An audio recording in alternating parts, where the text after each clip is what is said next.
chorus. இந்த வேதாகம பல்லவியை நீங்கள் எல்லாருமாக முழங்காற்படியிட்டு இந்த பல்லவியை பாடுகிறதை பார்க்கும் பொழுது மிகவும் சந்தோஷமா இருக்கிறது. బైబిల్ పఠనము మోకాళ్ళలో పాడేది చూసి నాకు చాలా సంతోషమైంది. And I'm more happy because you are continuing it for the past few years. நீங்க இன்னும் அதிகமாக சந்தோஷமாக இருக்கிறது ஏனென்றால் நீங்கள் கடந்த ஒரு சில ஆண்டுகளாக இப்படியாக நடைமுறைப்படுத்தி வருகிறீர்கள். ఇంకా చాలా సంతోషమైంది ఏంటంటే అనేక సంవత్సరాలుగా మీరు ఇది చేస్తా వస్తున్నారు. At this time I also want to give a burden of prayer for the Bible. இந்த நேரத்திலே பரிசுத்த வேதாகமத்திற்காக ஒரு ஜெப பாரத்தை உங்களிடத்திலே பகிர்ந்து கொள்ள விரும்புகிறேன். పరిశుద్ధ గ్రంథం కొరకు ఒక ప్రార్థన విన్నపాన్ని భారాన్ని చెప్తున్నాను. Because recently some days ago I got a message saying unless we all believers pray the Bible Society is going to close down. ஏனென்றால் சமீபத்திலே இப்படியாக எனக்கு ஒரு செய்தி வந்தது, விசுவாசிகளாகிய நாம் எல்லோரும் ஜெபிக்காவிட்டால் இந்த பைபிள் சொசைட்டி என்னப்படுகின்ற அந்த நிர்வாகம் மூடப்படும் என்று செய்தி எனக்கு கிடைத்தது. విశ్వాసులము మనం ప్రార్థన చేయకపోతే బైబిల్ సొసైటీ అనేది మూయబడుతుందని నేను ఒక వార్త విన్నాను. You may ask me how. எப்படி என்று என்னை பார்த்து நீங்கள் கேட்கலாம். ఒకవేళ మీరు ఎట్లని మీరు అడగొచ్చు నన్ను. As we are singing the Bible chorus I noticed all of you have got a Bible. நாம் இந்த வேதாகம பல்லையை பாடும் பொழுது நான் பார்த்தது என்னவென்றால் உங்களில் ஒவ்வொருவருக்கும் கூட சொந்த வேதாகமம் இருக்கிறது. బైబిల్ పఠనాన్ని చూసేటప్పుడు పాడే చూసేటప్పుడు మీరందరికీ మీ సొంత బైబిల్ ఉన్నాయి. Some time ago I went to a place for special meetings. சில காலம்க்கு முன்பாக ஒரு இடத்திலே விசேஷத்த கூட்டங்களுக்காக நான் சென்றிருந்தேன். కొన్ని దినముల ముందు విశేష కూడికల కొరకు ఒక స్థలానికి నేను పోయి ఉన్నాను. And when we were singing the Bible chorus, அப்பொழுது இந்த வேதாகம பல்லவியை பாடும் பொழுது అప్పుడు ఈ బైబిల్ పఠనాన్ని పాడేటప్పుడు you know what some young people were doing? ஒரு சில வாலிபர்கள் என்ன செய்து கொண்டிருந்தார்கள் தெரியுமா? కొంతమంది యవ్వనస్తులు ఏం చేస్తున్నారో తెలుసా? They were not raising the Bible. அவர்கள் இந்த வேதாகமத்தை உயர்த்தி பிடிக்காத The chorus all right. அவர்கள் பல்லவியை நன்றாகத்தான் பாடுகிறார்கள். వాళ్ళు పల్లవి పాడుతున్నారు, అయితే బైబిల్ ని వాళ్ళు ఎత్తి పెట్టుకోలేదు. But instead of Bible they were doing like this. பரிசுத்த வேதாகமத்திற்கு பதிலாக இந்த மொபைல் போனை தூக்கி காண்பித்துக் கொண்டிருந்தார்கள். పరిశుద్ధ గ్రంథముకు బదులుగా వాళ్ళు మొబైల్ ని పెట్టుకొని ఉన్నారు. I was very sad to see that. அதை பார்க்க எனக்கு மிகவும் விசனமா இருந்தது. అది చూడడానికి చాలా వేదన కలిగించింది. So some of them were young people. ஆகவே அவர்களில் ஒரு சிலர் வாலிபர்களாக இருந்தார்கள். కొంతమంది యవ్వనస్తులు వాళ్ళు. So I called them and asked them. ஆகவே அவர்களை கூப்பிட்டு நான் அவர்களிடத்திலே கேட்டேன், పిలిచి వాళ్ళని నేను అడిగాను, why are you showing the cell phone and not the Bible? எதற்காக வேதத்தை காண்பிக்காதபடிக்கு மொபைல் போனை காண்பிக்கிறீர்கள்? ఎందుకు దేవుని వాక్యాన్ని చూపించకుండా మొబైల్ ని పెట్టుకొని చూపించారు? One young man said, ஒரு வாலிபன் இப்படியாக சொன்னார், ఒక యవ్వనుడు ఇట్లా చెప్పాడు, uncle Bible is very heavy to carry. Uncle இந்த வேதத்தை சுமந்து செல்வது மிகவும் பாரமா இருக்கிறது. ఈ దేవుని గ్రంథము చాలా భారంగా ఉన్నది. But the cell phone I can easily carry everywhere. ஆனால் என்னுடைய செல்போனை நான் மிகவும் சுலபமாக எங்கு வேண்டுமானாலும் எடுத்து செல்ல முடிகிறது. అయితే నా సెల్ ఫోన్ ని సులభంగా నేను ఎక్కడికైనా తీసుకుపోగలను. So because many are opting to have the Bible in their cell phones, இப்படியாக அநேகர் பரிசுத்த வேதாகமத்தை செல்போனிலே வைத்துக் கொள்ள விரும்புகிறபடினாலே అనేకులు పరిశుద్ధ గ్రంథాన్ని మొబైల్లో పెట్టుకోవడానికి ఇష్టపడుతున్నారు కనుక the demand for the word of God is gradually decreasing these days. ஆகவே இந்த நாட்களில் பார்க்கும் பொழுது இப்படியாக பரிசுத்த வேதாகமம் எனக்கு வேண்டும் என்று சொல்லுகிறவர்களுடைய எண்ணிக்கை மிகவும் குறைந்து கொண்டே இருக்கிறது இந்த நாட்களிலே. పరిశుద్ధ గ్రంథాన్ని తీసుకునే వ్యక్తులు చాలా తక్కువ అవుతా పోతున్నారు. And in Bible Society many Bibles are not being sold. ஆகவே இந்த பைபிள் சொசைட்டியிலே அநேக பரிசுத்த வேதாகமங்கள் விற்பனை ஆகிறதில்லை. అయితే బైబిల్ సొసైటీలో అనేక బైబిళ్ళు వ్యాపారం అవ్వలేదు. So this is a very very dangerous signal. ஆகவே இது நமக்கு மிக மிக அபாயகரமான அறிகுறியாக இருக்கிறது. అయితే ఇది చాలా అపాయకరమైన గుర్తుగా ఉన్నది. So I request you all to pray that people will stop using the cell phone for Bible and buy and use and read the word of God. ஆகவே கர்த்தருடைய வார்த்தையை வாசிப்பதற்கு செல்போனை உபயோகப்படுத்தாதபடிக்கு அங்கே கிரயம் செலுத்தி இப்படிப்பட்ட பரிசுத்த வேதத்தை வாசிக்க வேண்டும் என்று சொல்லி நீங்கள் எல்லோரும் ஜெபிக்கும்படியாக நான் கேட்டுக்கொள்கிறேன். కాబట్టి పరిశుద్ధ గ్రంథము బైబిల్లో చదువుకుంటున్నట్లు వాళ్ళు క్రయం ఇచ్చి బైబిల్ కొనుక్కోవడానికి మీరందరూ ప్రార్థన చేయండి. Otherwise they are saying very soon the demand for Bible will come down, Bible Society also may close. இல்லாவிட்டால் மிகவும் சீக்கிரமாக இந்த பரிசுத்த வேதம் எனக்கு வேண்டும் என்று சொல்லுகின்றவர்களுடைய எண்ணிக்கை மிகவும் குறைந்துவிடும். ஆகவே பைபிள் சொசைட்டியும் கூட மூடப்படுகின்ற நிலைமைக்கு தள்ளப்படுவார்கள். కాబట్టి పరిశుద్ధ గ్రంథము కొనుక్కునే వాళ్ళ సంఖ్య తక్కువ అయిపోతుంది. కాబట్టి బైబిల్ సొసైటీ క్లోజ్ చేసే పరిస్థితి So వస్తుంది. it is a very serious matter. ஆகவே இது மிக மிக ஜாக்கிரதையா இருக்க வேண்டிய ஒரு காரியமா இருக்கிறது. కాబట్టి చాలా ప్రాముఖ్యమైన కార్యం ఇది. If you find anybody using the cell phone, யாராகிலும் செல்போனை உபயோகப்படுத்துகிறதை நீங்கள் கண்டால், ఎవరైనా సెల్ ఫోన్ ఉపయోగించేది చూశారంటే try to tell them. அவர்களிடத்திலே நீங்கள் சொல்ல பிரயாசப்படுங்கள். వాళ్ళకి చెప్పడానికి ప్రయాసపడండి. This is called as a holy Bible. இது பரிசுத்த வேதாகமம் என்று அழைக்கப்படுகிறது. ఇది పరిశుద్ధ గ్రంథము అని చెప్పబడుతుంది. Holy Bibles must be held with holy hands. பரிசுத்த வேதாகமம் பரிசுத்த கரங்களினாலே எடுத்துக்கொள்ள வேண்டும். పరిశుద్ధ గ్రంథము పరిశుద్ధ హస్తములతోని మోసుకొని పోవాలి. Cell phones are not holy cell phones. ஆனால் இந்த செல்போன்கள் ஹோலி செல்போன்கள் அல்ல.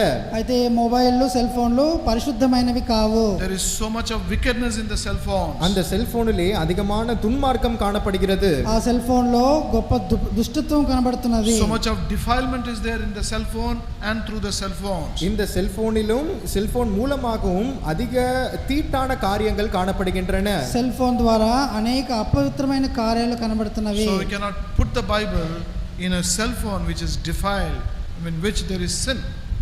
ஆகவே தீட்டாக்கப்பட்ட பாவத்தினால் நிறைந்த அந்த செல்போனிலே நீங்கள் இந்த பரிசுத்த வேதாகமத்தை வைத்து நீங்கள் உபயோகப்படுத்த முடியாது. కాబట్టి అపవిత్రపరచబడ్డ ఆ మొబైల్లో మన పరిశుద్ధ గ్రంథాన్ని పెట్టుకొని మనం చదవలేము. There is a saying in English. ஆங்கிலத்திலே இப்படியாக ஒரு வாக்கியம் இருக்கிறது.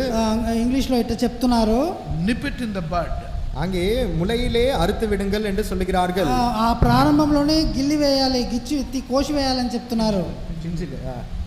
So we should nip it when it is in the bud stage. அங்கே பிஞ்சில் இருக்கும் பொழுதே அதை நாம் பிடுங்கி விட வேண்டும். అది పిందెగా ఉన్నప్పుడే పీకి పాడేయాలి. So when this thought is coming, when this practice is being followed by people, try to nip it.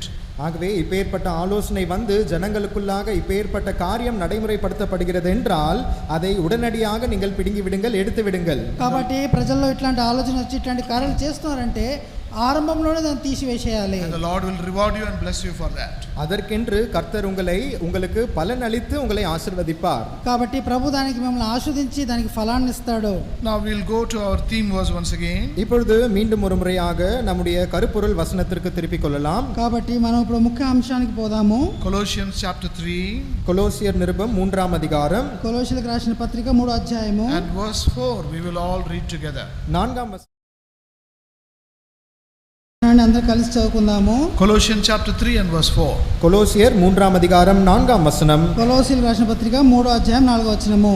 When நம்முடைய Christ who is our ஜீவனாகிய life Kristu shall வெளிப்படும்போது appear, நீங்களும் then அவரோடு shall கூட you also மகிமையிலே appear in வெளிப்படுவீர்கள். glory. ప్రత్యక్షపడును. Our theme is Christ who is our life. நம்முடைய கருப்பொருள் ஆகப்பட்டது நம்முடைய ஜீவனாகிய கிறிஸ்து. మనకు ముఖ్య అంశము మనకు జీవమై ఉన్న క్రీస్తు. Shall we pray? ஜெபம் செய்வோம். ప్రార్థించుకుందాము. Loving Heavenly Father, அன்புள்ள பரலோக பிதாவே, we thank and praise you, Lord, for these 2 days of anniversary meetings you have granted to thy precious people here in Zion, Madipakam. Madipakkam பகுதியில் உள்ள சியோன் ஜெப வீட்டாருக்கு இந்த 2 நாள் வருடாந்திர விசேஷித்த கூட்டங்களை ஆயத்த பண்ணி கொடுத்தமைக்காய் உம்மை ஸ்தோத்திரிக்கிறோம். Thank you for enabling our dear ones to finish 24 years and enter into the 25th year. கர்த்தாவே, எங்களுடைய அருமையானவர்கள் 24 ஆண்டுகளை முடித்து 25ஆம் ஆண்டிற்குள்ளாக பிரவேசிக்கும்படியாக நீர் தந்த கிருபைக்காய் நன்றி Thank செலுத்துகிறோம். you for leading, sustaining and feeding thy flock all these years. கர்த்தாவே, இத்தனை ஆண்டு காலமாக உம்முடைய மந்தையை நீர்தாமே வழிநடத்தி போஷித்து இப்படியாய் காத்து வந்த தயவிற்காய் நன்றி செலுத்துகிறோம். And that is why, like the children of Israel, we can also say that we have lacked nothing. அது நிமித்தமாகவே இஸ்ரவேல் புத்திரரை போல நாங்களும் சொல்ல முடிகிறது, எங்களுக்கு ஒரு குறைவும் ஏற்படவில்லை. So Lord, we give you all glory and honor for thy faithful shepherding and care toward thy precious people. ஆகவே கர்த்தாவே உம்முடைய வெளியேற பெற்ற ஜனத்தாருக்கு நீர் கர்த்தாவே உண்மையுள்ள நல்ல மேய்ப்பராக இருந்தமைக்காய் உம்மை ஸ்துதித்து ஸ்தோத்திரிக்கிறோம். We thank you, Lord, for these 2 days we could gather together around thy word. கர்த்தாவே இந்த 2 நாட்களிலும் கூட உம்முடைய வார்த்தையை சூழ நாங்கள் கூடி வரும்படியாக நீர் எங்களுக்கு தந்தமைக்காய் நன்றி செலுத்துகிறோம். Thank you for the theme you have given to us. நீர் எங்களுக்கு கொடுத்திருக்கின்ற கருப்பொருளுக்காக நன்றி செலுத்துகிறோம். Thank you for your desire, Lord, that you want to be our very life. நீர் எங்களுடைய ஜீவனாய் இருக்க வேண்டும் என்று விரும்புகின்ற உம்முடைய வாஞ்சைக்காய் நன்றி செலுத்துகிறோம். Thank you for what you spoke to us in the morning. காலை வேளையிலே எங்களோடு பேசின காரியங்களுக்காக உம்மை ஸ்தோத்திரிக்கிறோம். Thank you for the time granted and speaking to us through thy servant in the youth meeting also. கர்த்தாவே உம்முடைய ஊழியக்காரரை கொண்டு வாலிபர் கூட்டத்திலும் கூட அந்த நேரத்தை எங்களுக்கு ஆசீர்வதித்து கொடுத்தமைக்காய் நன்றி செலுத்துகிறோம். Now as we are gathered for the last time this evening, pray that thou will once again speak to us. இப்பொழுதும் கர்த்தாவே இந்த நாளில் கடைசியாக இந்த மாலை வேளையிலே கூடி வந்திருக்கும் பொழுது நீர் தாமே எங்களோடு பேசும்படியாய் ஜெபிக்கிறோம். We make Samuel's prayer as our prayer. கர்த்தாவே சாமுவேலினுடைய ஜெபத்தை எங்களுடைய ஜெபமாக நாங்கள் ஜெபிக்கிறோம். Speak, Lord, for thy servants and thine handmaidens we hear. கர்த்தாவே சொல்லும் அடியேன் உம்முடைய ஊழியக்காரர்கள் ஊழியக்காரிகள் கேட்கிறோம். As the psalmist says, open thou mine eyes that I may behold wondrous things out of thy law.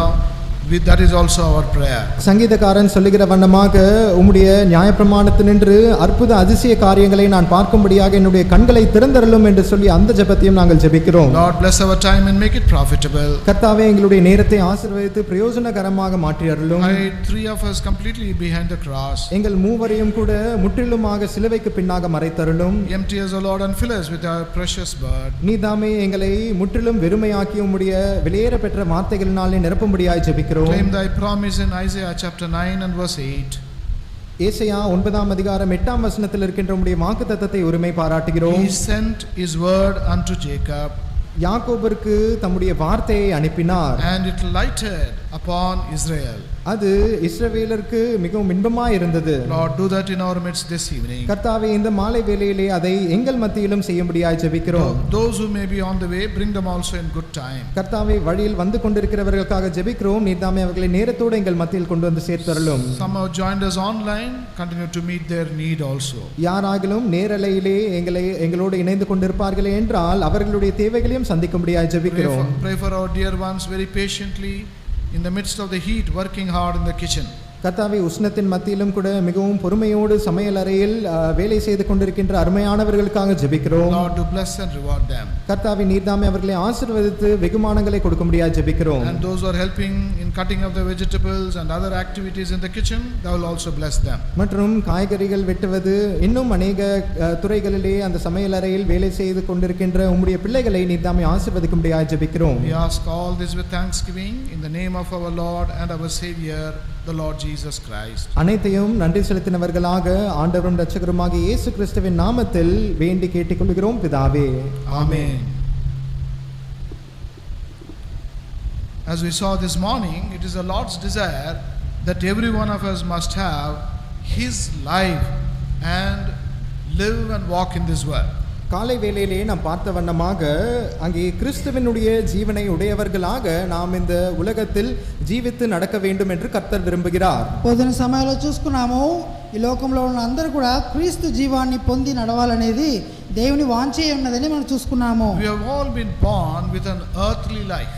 நாம் எல்லோருமே உலக பிரகாரமான ஜீவனை கொண்டு பிறந்திருக்கிறோம். మనము ఈ లోక ప్రకారమైన జీవాన్ని పొంది ఉన్నాము. Or we can say we were all born with a physical life. அல்லது இந்த சரீர பிரகாரமான ஜீவனை கொண்டு நாம் பிறந்திருக்கிறோம் என்று சொல்லலாம். శరీర రీతియైన జీవాన్ని మనము పొంది పుట్టి ఉన్నామని మనం And చెప్పొచ్చు. this life is not going to help us for eternity. மற்றும் இந்த ஜீவனாகப்பட்டது நித்தியத்திற்கு நமக்கு உதவி செய்ய போகிறதில்லை. ఈ జీవము మనకి నిత్య జీవానికి మనకు నిత్యానికి పోవడానికి సహాయం చేయదు. We need to have a spiritual life, or in other words, the very life of the Lord Jesus Christ. நமக்கு ஆவிக்குரிய ஜீவன் அவசியமா இருக்கிறது, அல்லது வேறு வார்த்தையிலே ஆண்டவராகிய இயேசு கிறிஸ்துவானவருடைய ஜீவனே நமக்கு அவசியமா இருக்கிறது. మనకు ఆత్మీయ జీవం అవశ్యము. ఇంకొక రీతిలో చెప్పాలంటే ప్రభువైన యేసుక్రీస్తు జీవం మనకు ముఖ్యము. This morning we saw what our life was in the past. இன்றைய நாள் காலை வேளையிலே கடந்த காலத்தில் நம்முடைய ஜீவியம் எப்படியாக இருந்தது என்பதை குறித்து தியானித்தோம். పొద్దున సమయాన గత జీవితం మనది ఎట్లుంది అనేది ధ్యానించాము. Irrespective of caste, creed, color, age or religion, அங்கே சாதி மதம் அங்கே நிறம் எப்பேற்பட்ட வேறுபாடும் இல்லாதபடிக்கு జాతి రంగు ఏ యొక్క వేరుబాటు లేకుండా the word of God tells us what we were, how we were born in this world. கர்த்தருடைய வார்த்தை எப்படியாக என்னவாக இந்த உலகத்திலே நாம் பிறந்தோம் என்று சொல்லுகிறது. దేవుని వాక్యము ఈ లోకంలో మనం ఏ రీతిగా పుట్టామనే కార్యాలను చూపిస్తున్నది. First of all we saw that our life was a life in darkness. முதலாவதாக நம்முடைய ஜீவனாகப்பட்டது இருளிலே காணப்பட்டது என்று சொல்லி பார்த்தோம். మొదటిగా మన జీవితము అంధకార జీవితమును చూసుకున్నాము. We were under the power of darkness. நாம் இருளின் அதிகாரத்திற்கு கீழாக இருந்தோம். మనము అంధకార అధికారం కింద ఉన్నాము. We were under the influence and impact of darkness. நாம் இந்த இருளினுடைய ஏவுதலின் கீழாக காணப்பட்டிருந்தோம். మనము ఈ అంధకార సంబంధమైన అధికారము దానికి లోబడి ఉన్నాము. We were in darkness and darkness was in us. நாம் இந்த இருளிலே காணப்பட்டிருந்தோம். இருள் நமக்குள்ளாக காணப்பட்டது. ఈ చీకట్లో మనం కనబడ్డాము, మనలో చీకటి ఉన్నింది. And Paul says, as we saw in Ephesians chapter 5 and verse 8, எபேசியர் 5ஆம் அதிகாரம் 8ஆம் வசனத்தில் நாம் பார்த்த வண்ணமாக பவுல் சொல்லுகிறதாவது, ఎఫెసీయుల 5 అధ్యాయంలో మన పౌలు చెప్పిన రీతిగా that we ourselves were darkness. அங்கே நாமே அந்தகாரமாய் இருந்தோம். మనమే అంధకారమై ఉంటిమి. And we were also loving darkness more than light. மற்றும் அங்கே வெளிச்சத்தை பார்க்கிலும் இருளை சிநேகிக்கிறவர்களாக இருந்தோம். వెలుగు కంటే చీకటిని అధికంగా ప్రేమించే వారంగా ఉంటిమి. And secondly, we were without peace in this world. இரண்டாவதாக இந்த உலகத்திலே சமாதானமற்றவர்களாய் காணப்பட்டிருந்தோம். రెండవదిగా ఈ లోకంలో సమాధానం లేని వారమై ఉంటిమి. We saw the word of God says there is no peace to the wicked. நாம் பார்த்தோம் கர்த்தருடைய வார்த்தை சொல்லுகிறதாவது துன்மார்க்கனுக்கு சமாதானம் இல்லை. దేవుని వాక్యం చెప్తున్నది దుష్టునికి సమాధానం లేదు. Thirdly, our life was an unreconciled life with God. மூன்றாவதாக நம்முடைய ஜீவனை பார்க்கும் பொழுது அது தேவனோடு ஒப்புரவாக்கப்படாத ஜீவனாய் காணப்பட்டது. మూడవదిగా చూసుకున్నాము దేవునితోని సమాధానపరచబడని ఒక జీవితంగా మనకు When ఉంది. man was created in the beginning, ஆரம்பத்திலே மனுஷன் சிருஷ்டிக்கப்பட்ட போது ఆరంభంలో నరుడు సృష్టింపబడ్డప్పుడు he was equal with God. அவன் தேவனோடு கூட சமானமாய் இருந்தான். అతడు దేవునితో సమానుడై ఉన్నాడు. Walking and talking with God. தேவனோடு கூட சஞ்சரித்து பேசிக் கொண்டிருந்தான். దేవునితో నడిచాడు, దేవునితో మాట్లాడాడు. Was having fellowship with God. அவன் தேவனோடு கூட ஐக்கியம் கொண்டிருந்தான். దేవునితో పాటు ఐక్యం కలిగి ఉన్నాడు. But when he committed sin, ஆனால் அவன் பாவம் செய்த பொழுது అయితే అతను పాపం చేసినప్పుడు he became unreconciled or unequal with God. அவன் ஒப்புரவாக்கப்படாதவனாக அல்லது தேவனோடு சம அளவில் இல்லாதவனாக காணப்பட்டான். వాడు దేవునితో సమాధానం లేనివాడుగా దేవుని కంటే తక్కువ వాడుగా మార్చబడ్డాడు. Then fourthly we saw நான்காவதாக நாம் பார்த்தோம் నాలుగోదిగా చూశాము that he was alienated or separated from God. அவன் தேவனிடத்திலிருந்து அந்நியனாக்கப்பட்டான் என்று சொல்லி பார்த்தோம். అతడు దేవుని దగ్గర నుంచి అన్యుడుగాను తోలివేయబడ్డ పరిస్థితిలో కనబడ్డాడు. The very God who created this man drove away that man from the Garden of Eden. இந்த மனுஷனை உருவாக்கிய அந்த தேவனாகப்பட்டவர் இந்த அதே மனுஷனை அந்த ஏதேன் தோட்டத்திலிருந்து துரத்தி விடுகின்ற நிலைமை ஏற்பட்டது. ఈ నరుని సృష్టించిన ఆ దేవుడు అతన్ని ఏదైనా తోటలోంచి తోలివేస్తున్నాడని చూస్తున్నాము. So our life was a separated life from God, alienated from God. ஆகவே தேவனிடத்திலிருந்து பிரிந்து போன ஜீவியமாக அங்கே தேவனுக்கு அந்நியனானதாக நாம் ஜீவித்துக் கொண்டிருந்தோம். దేవుని నుంచి వేర్పరిచిన దేవునికి అన్యుడైన జీవితము జీవించాము. And then fifthly, ஐந்தாவதாக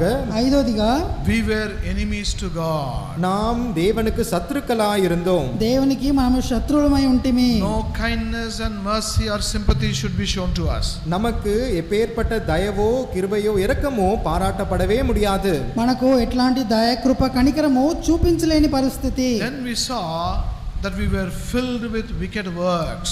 பிற்பாடு நாம் துன்மார்க்க கிரியைகளினாலே நிரம்பி காணப்பட்டோம் என்று சொல்லி பார்த்தோம். తర్వాత మనము దుష్ట క్రియలతో నింపబడి ఉంటిమని చూసుకున్నాము. And those works were also dead works. There was no life in them. மற்றும் அந்த கிரியைகளை பார்க்கும் பொழுது அவைகள் செத்த கிரியைகளாய் இருந்தன. அவைகளுக்குள் ஜீவனே இல்லை. దానిలో సచ్చిన క్రియలో జీవం లేదు, మరణము. Because as the word of God says, as Paul says, we were dead in our sins and trespasses. ஏனென்றால் கர்த்தருடைய வார்த்தை சொல்லுகிற வண்ணமாக பவுல் சொல்லுகிற வண்ணமாக நாமோ நம்முடைய அக்கிரமங்களிலே மரித்த நிலைமையிலே காணப்பட்டோம். కాబట్టి పౌలు చెప్పే రీతిగా మన అతిక్రమం అక్రమంలో మన సచ్చిన వారమై ఉంటిమి. We saw that in Ephesians chapter 2 and verse 1. எபேசியர் 2ஆம் அதிகாரம் முதல் வசனத்திலே அதை குறித்து பார்க்கிறோம். ఎఫెసీయులు 2:1 చదువుతున్నాము. And in Romans chapter 13 and verse 12, ரோமர் 13:12ஆம் வசனத்திலே రోమా 13:12లో they were works of darkness.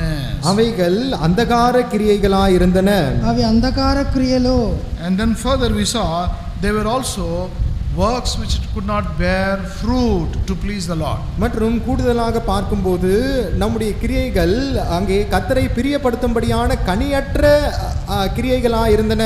கர்த்தரை பிரியப்படுத்த முடியாது. తర్వాత చూసుకున్నాం మన క్రియలు అది ఫలింపని క్రియలుగా దేవుని ఎదుట ఉన్నాయి. And our works were abominable works to God. மற்றும் தேவனுக்கு நம்முடைய கிரியைகள் ஆகப்பட்டன அருவருப்பானவைகளாய் இருந்தன.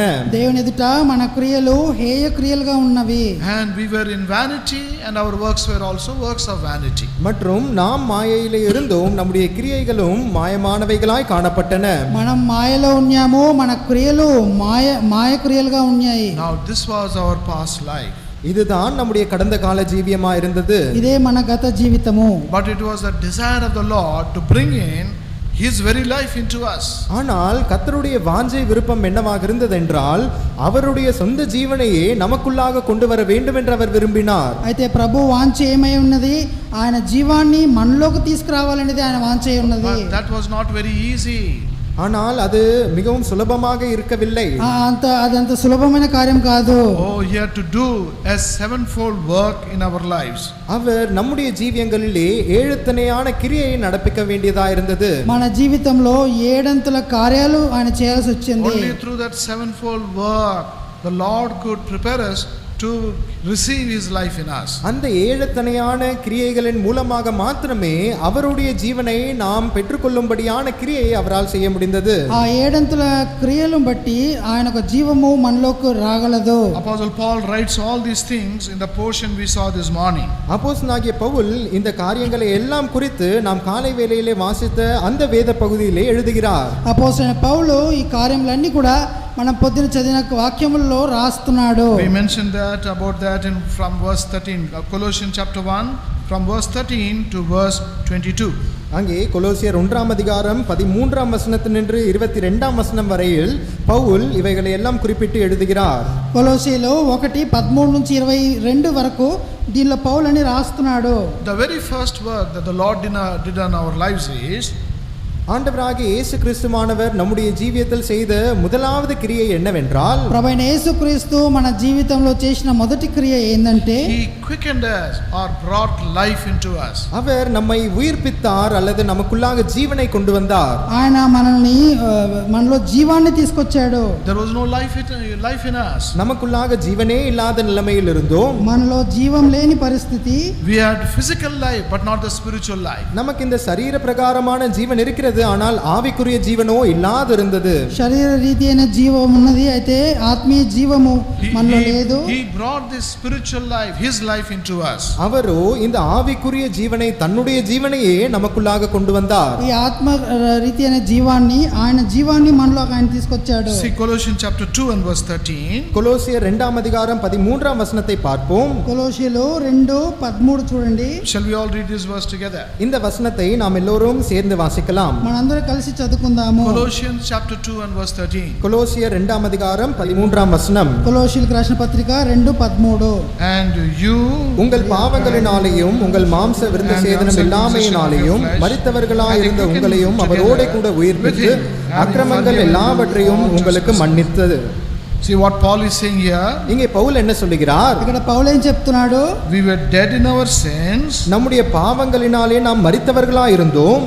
మన పాపాన్ని బట్టి మనం మృతులై ఉండగా And we were in the uncircumcision of the flesh. மற்றும் மாம்ச விருத்த சேதனம் இல்லாமையிலே காணப்பட்டோம். మాంసము శరీరమందు సున్నతి లేని వారమై ఉండి Into such people he brought his life. அப்பேற்பட்ட ஜனங்களுக்குள்ளாக தம்முடைய ஜீவனை அவர் கொண்டு வந்தார். అట్లాంటి జనుల మధ్యన ఆయన జీవాన్ని తీసుకొచ్చాడు. That's what Paul says even in Ephesians chapter 2. ஆகவே இதைத்தான் பவுல் எபேசியர் 2ஆம் அதிகாரத்திலும் கூட சொல்லுகிறார். ఇదే పౌలు ఎఫెసీయులకు రాసిన పత్రిక 2వ అధ్యాయంలో చెప్తున్నాడు. Ephesians chapter 2 எபேசியர் 2ஆம் அதிகாரம் ఎఫెసీయుల 2 and verse 5. 5ஆம் வசனம். 5వ వచనము. All together. அனைவரும் சேர்ந்து வாசிக்கலாம். అందరూ కలిసి చదువుకుందాము. அக்கிரமங்களில் மரித்தவர்களாய் இருந்த நம்மை கிறிஸ்துவுடனே கூட உயிர்ப்பித்தார், கிருபையினாலே ரட்சிக்கப்பட்டீர்கள்.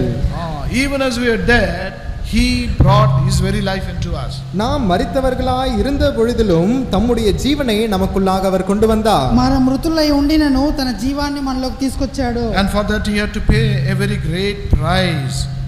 இதற்காக அவர் மிகப்பெரிய கிரயத்தை செலுத்த வேண்டியதா இருந்தது. దీని కొరకు ఆయన గొప్ప క్రయాన్ని చెల్లించాల్సి వచ్చింది. And we know what that price is. அந்த கிரயம் என்ன என்பதை நாம் அறிந்திருக்கிறோம். దాని ఆ క్రయం ఏందని మనం ఎరిగి ఉన్నాము. He had to leave his throne, his power, his position and honor and glory and come into this world. தம்முடைய சிங்காசனத்தையும் தம்முடைய ஸ்தானத்தையும் தம்முடைய மகிமையையும் தம்முடைய வல்லமையையும் அவர் விட்டு இந்த உலகத்திற்கு வர வேண்டியதா இருந்தது. తన సింహాసనమును తన మహిమను తన స్థానమును విడిచిపెట్టి ఈ లోకానికి రావాల్సి వచ్చింది. He was in the form of God. He left that form and took the form of a servant. அவர் அங்கே தேவ ரூபமா இருந்தும் கூட அவற்றை எல்லாம் விட்டுவிட்டவராக அடிமையின் ரூபம் தரித்துக் கொண்டு இந்த உலகத்திற்கு வந்தார். ఆయన దేవుని స్వరూపమై ఉండి కూడా దాన్ని విడిచిపెట్టి ఈ లోకానికి బానిసగా వచ్చాడు. There was no place for him when he was born. அவர் பிறந்த பொழுது அவர் பிறப்பதற்கு இடமில்லாதிருந்தது. ఆయన పుట్టుటకు స్థలం చోటు లేకుండా In ఉండింది. Matthew's Gospel chapter 2 we read, மத்தேயு சுவிசேஷம் 2ஆம் அதிகாரத்திலே நாம் வாசிக்கிறோம்.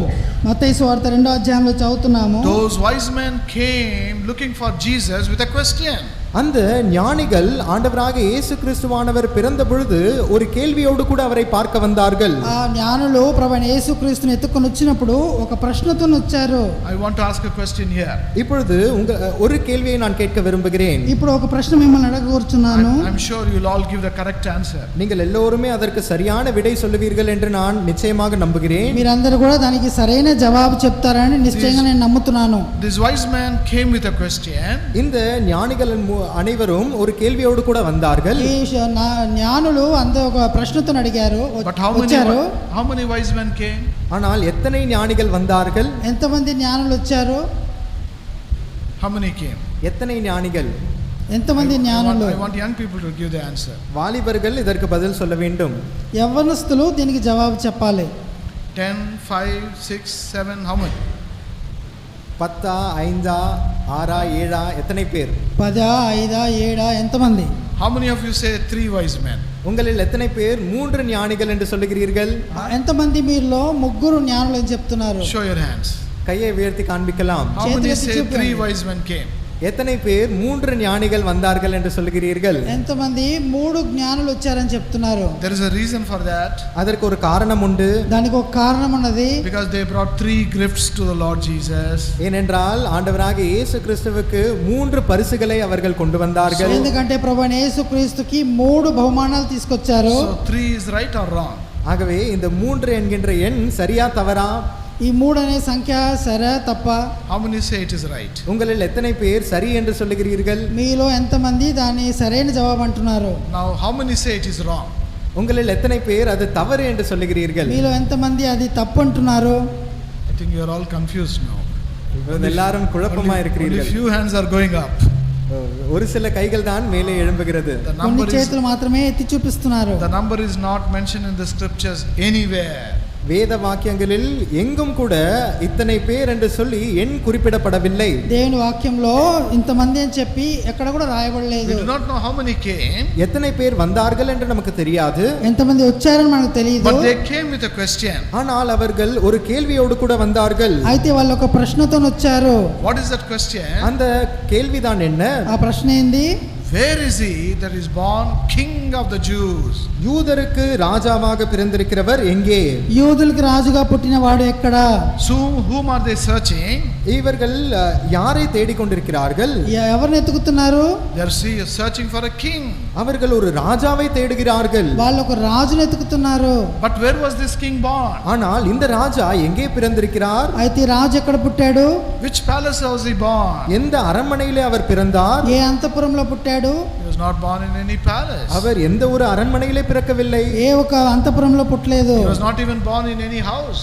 ஏதோ ஒரு வீட்டிலே கூட அவர் பிறக்கவில்லையே. ఒక సాధారణమైన ఇంట్లో కూడా ఆయన పుట్టలేదు. Neither a rich man's house nor a poor man's house. ஐஸ்வர்யவானுடைய வீட்டிலும் இல்லை, ஒரு ஏழையினுடைய வீட்டிலும் இல்லை. ఐశ్వర్యవంతుని ఇల్లు కాదు, దరిద్రుని ఇల్లు కాదు. Where was he born?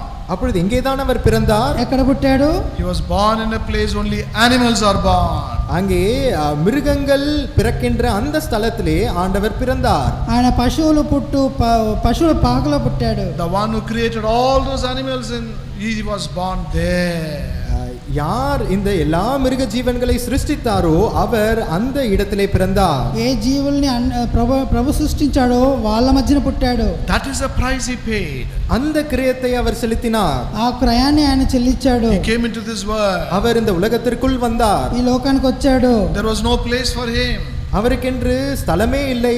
ఆయనకని స్థలం లేదు. In Matthew 8 and verse 20 the Lord Jesus said, மத்தேயு 8ஆம் அதிகாரம் 20ஆம் வசனத்திலே ஆண்டவராகிய இயேசு கிறிஸ்து சொல்லுகிறார், మత్తయి సువార్త 8:20లో ప్రభువైన యేసుక్రీస్తు చెప్తున్నాడు, the foxes have holes, அங்கே நரிகளுக்கு அங்கே இருப்பிடம் இருக்கிறது, నక్కలకు బొరియలు ఉన్నవి, and the birds of the air have nests, இந்த ஆகாயத்து பறவைகளுக்கு கூடுகள் இருக்கின்றன, ఆకాశ పక్షులకు గూడులు ఉన్నవి, but the Son of Man hath nowhere to lay his head. ஆனால் மனுஷகுமாரனோ தலை சாய்க்க இடமில்லாதிருக்கிறது. అయితే మనిషి కుమారునికి తలవాల్చుటకు చోటు లేదు. He had no address when he was born. அவர் பிறந்த பொழுது அவருக்கென்று விலாசம் இல்லாதிருந்தது. ఆయన పుట్టినప్పుడు ఆయనకి అడ్రస్ లేకుండా విలాసం లేకుండా పుట్టాడు. If only the birth certificate had to be given to the Lord Jesus, ஆண்டவராகிய இயேசு கிறிஸ்துவுக்கு அந்த பர்த் சர்டிபிகேட் கொடுத்திருக்க வேண்டும் என்றால், ప్రభువైన యేసుక్రీస్తుకి ఆ బర్త్ సర్టిఫికెట్ ఇవ్వాలంటే what will they write? அவர்கள் என்ன எழுதுவார்கள்? వాళ్ళు ఏం రాస్తారు?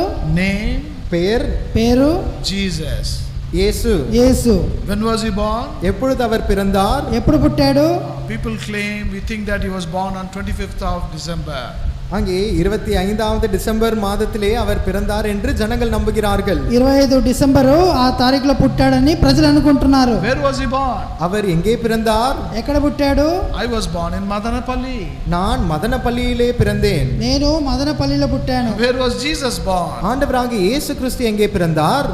What will they write in the certificate? இந்த பர்த் சர்டிபிகேட்டிலே என்ன எழுதுவார்கள்?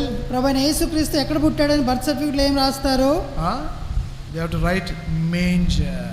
அங்கே மாட்டு தொழுவத்திலே என்று அவர்கள் எழுதுவார்கள். పశువుల పాక అని చెప్పి రాస్తారు. The King of Kings and the Lord of Lords, for your sake and my sake, he was born in a manger. இந்த ராஜாதி ராஜன் கர்த்தாதி கர்த்தர் உங்களுக்காக எனக்காக வேண்டி இந்த மாட்டு தொழுவத்திலே பிறந்தார். ఈ రాజుల రాజు ప్రభుల ప్రభు మీ కొరకు నా కొరకు పశువుల పాకలో పుట్టాడు. This is the price he had to pay in order to give you and I his life. உங்களுக்கும் எனக்கும் தம்முடைய ஜீவனை கொடுப்பதற்கென்று அவர் இப்பேற்பட்ட கிரயத்தை செலுத்த வேண்டியதா இருந்தது. మీకు నాకు జీవాన్ని ఇవ్వడానికి ఇట్లాంటి గొప్ప క్రయాన్ని ఆయన చెల్లింపాల్సి వచ్చింది. In 1 Corinthians chapter 1, 1 కొరింథీయర్ 1ஆம் அதிகாரத்திலே 1 కొరింథీయుల 1వ అధ్యాయంలో Apostle Paul tells us who our Lord is. அப்போஸ்தலனாகிய பவுல் நம்முடைய கர்த்தர் யாரா இருக்கிறார் என்று சொல்லி குறிப்பிடுகிறார். అపోస్తలుడైన పౌలు మన ప్రభు ఎవడని చెప్తున్నాడు. In verse 30 and in Telugu in verse 31 it says, அங்கே 30ஆம் வசனத்திலே அது சொல்லப்பட்டிருக்கிறது. 1:31లో చెప్పబడింది that he is wisdom himself. அவர் தாமே ஞானமா இருக்கிறார் என்று சொல்லப்பட்டிருக்கிறது. ఆయనే జ్ఞానమై ఉన్నాడని చెప్పి రాయబడింది. So what they should write? ஆகவே அவர்கள் என்ன எழுத வேண்டும்? అక్కడ ఏం రాయాలి? He was a son of wisdom. அவர் ஞானத்தின் மகன் என்று எழுத வேண்டும். ఆయన జ్ఞానానికి కుమారుడు అని రాయాలి. Or he himself is wisdom. அல்லது அவர் தாமே ஞானமா இருக்கிறார். లేకపోతే ఆయనే జ్ఞానమై ఉన్నాడు. But when he was upon this earth, ஆனால் அவரோ இந்த உலகத்தின் மீது இருந்த பொழுது, ఆయన లోకంలో ఉన్నప్పుడు at one point of time they looked at him and said, is this not the carpenter's son? ஒரு காலகட்டத்திலே அவரை பார்த்து இப்படியாக சொன்னார்கள், இவர் அந்த தச்சருடைய மகன் அல்லவா? ఒకప్పుడు ఆయన చూసి అంటున్నారు, ఆయన కంసాలి వడ్రంగి కుమారుడు కదా అంటున్నాడు. One day, ஒரு நாளிலே ఒక దినంలో one young man was asked, who is your father? ஒரு வாலிபனுக்கு இப்படியாக கேள்வி கேட்கப்பட்டது, உன்னுடைய தகப்பன் யார் என்று. ఒక యవనస్తుని చూసి ప్రశ్న అడిగారు, నీ తండ్రి ఎవరని. His father was only a carpenter, but a very good carpenter. அவருடைய தகப்பனார் ஒரு தச்சராகத்தான் இருந்தார், ஒரு நல்ல தச்சர் அவர். ఆయన తండ్రి మంచి వడ్రంగి. But you know what was his answer? ஆனால் அவர் சொன்ன பதில் என்ன தெரியுமா? అయితే ఆయన జవాబు ఏం తెలుసా? Oh, my father, my nana is a wood technologist. எங்களுடைய தகப்பனார் வுட் டெக்னாலஜிஸ்ட் என்று அவர் பதில் சொன்னார். మా నాన్న వుడ్ టెక్నాలజీ అంటే చెక్కల టెక్నాలజీ అని చెప్పాడు. And the person who asked the question, he asked him, அந்த கேள்வியை கேட்ட நபரிடத்தில் இப்படியாக கேட்டார். ఆ ప్రశ్న అడిగిన వ్యక్తిని ఇట్లా అడిగితే, అదేం టెక్నాలజీ? அது என்ன டெக்னாலஜி அது? అదేం టెక్నాలజీ అది? This technology deals with wood.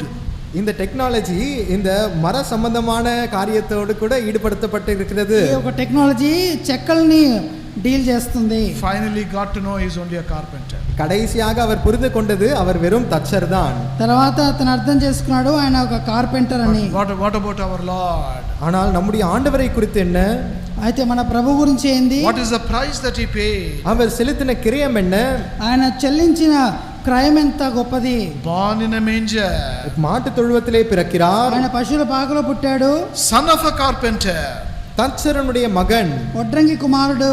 That is a price he paid in order to give you and I his very life. உங்களுக்கும் எனக்கும் தம்முடைய ஜீவனை கொடுப்பதற்கென்று அவர் செலுத்தின கிரயம் இப்படிப்பட்டதா இருக்கிறது. నీకు నాకు జీవాన్ని ఇవ్వడానికి ఇట్లాంటి గొప్ప క్రయాన్ని ప్రభువు యేసుక్రీస్తు చెల్లించాడు. By paying this price he can quicken you and I who were dead in sins and trespasses. அங்கே பாவங்களினாலும் அக்கிரமங்களினாலும் மரித்திருந்த உங்களையும் என்னையும் உயிர்ப்பிக்கும்படியாக கர்த்தர் இந்த கிரியத்தை செலுத்தினார். ఆ పాపంలో సచ్చిన అక్రమంలో సచ్చిన వారమైన మీకు నాకు జీవాన్ని కలుగు చేయుటకు ప్రభువు యేసుక్రీస్తు చేశాడు. And the second work of the Lord Jesus is, ஆண்டவராக இயேசு கிறிஸ்துவினுடைய இரண்டாவது கிரியையாகப்பட்டது ప్రభువైన యేసుక్రీస్తు చేసిన రెండో క్రయము Colossians chapter 1 and verse 13. கொலோசியர் 1ஆம் அதிகாரம் 13ஆம் வசனம். కొలొస్సీయులకు రాసిన పత్రిక 1:13. It says, who delivered us from the power of darkness. இருளின் அதிகாரத்தினின்று நம்மை விடுதலை ஆக்கினார் என்று சொல்லி வாசிக்கிறோம். అంధకార అధికారంలోంచి మనల్ని విడిపించాడు. We were born in darkness. நாம் இருளிலே பிறந்தோம். మనం చీకట్లో పుట్టాము.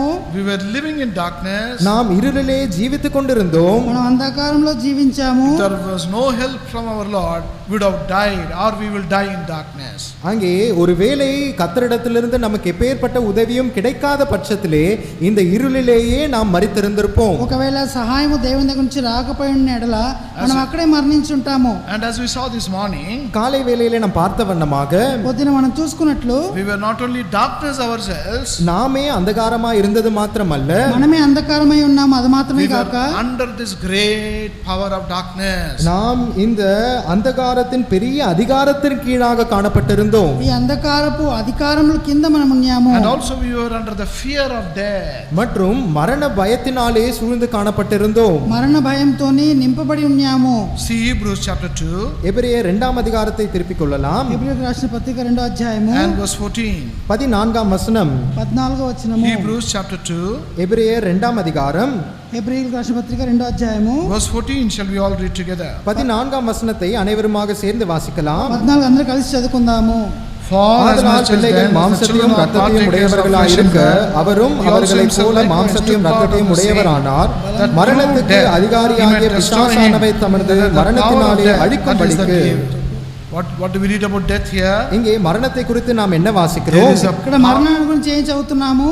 There is a power in death.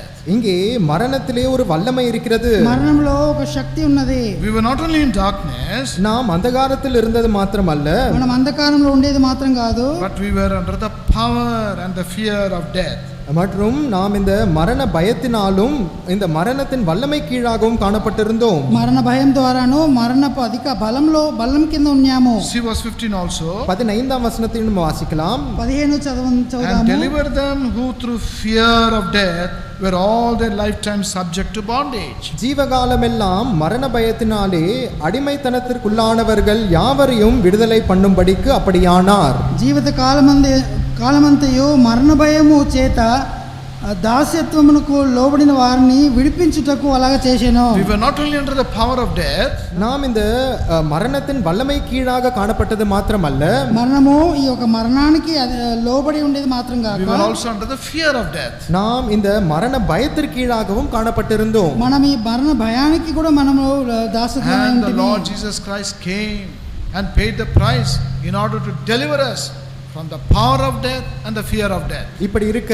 ஆண்டவராகிய இயேசு கிறிஸ்துவானவர் வந்து இந்த மரணத்தின் வல்லமையினின்றும் மரண பயத்தினின்றும் நம்மை விடுதலையாக்கினார். కాబట్టి ప్రభువైన యేసుక్రీస్తు వచ్చి మరణ భయాన్ని నుంచి ఈ యొక్క అధికారం నుంచి మనల్ని And విడిపించాడు.